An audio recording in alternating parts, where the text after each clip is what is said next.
Hello friends, welcome back to my channel. In this video tutorial, I will show you how to fix Facebook comments not showing or not loading issue on your phone. So many users have reported that they were not able to see the comments on their Facebook app. So if you are also into the same situation and looking for the fixes, just follow the methods discussed over here.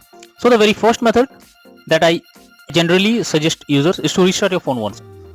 This will remove the temporary bugs or glitches that is leading to such problem.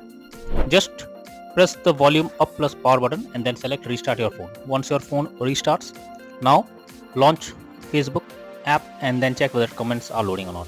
If not, you should force stop the Facebook app. For that, click and hold the Facebook icon over here. Now click on app info. After that, click on force stop and then click on OK. After that, open the Facebook app and then check whether the comments are loading or not. If not, you should clear the cache of the app. For that, click on storage and cache. Click on clear cache. Once done, go back and then open the app and check whether the comments are loading or not.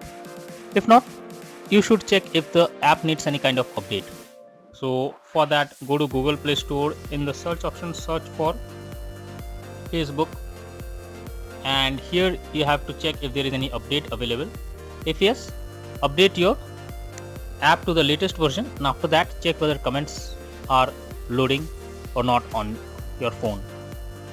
If the issue still continues, then you should check if your internet connection is having some kind of problem. Make sure your internet connection is stable and not fluctuating. If you are using Wi-Fi, then restart your router once, or go to mobile data, or do vice versa, and then check if the problem is resolved. So following these methods, you can easily fix the comments not loading or not showing or not working on Facebook app on phone. So that's all for now in this video. Thank you.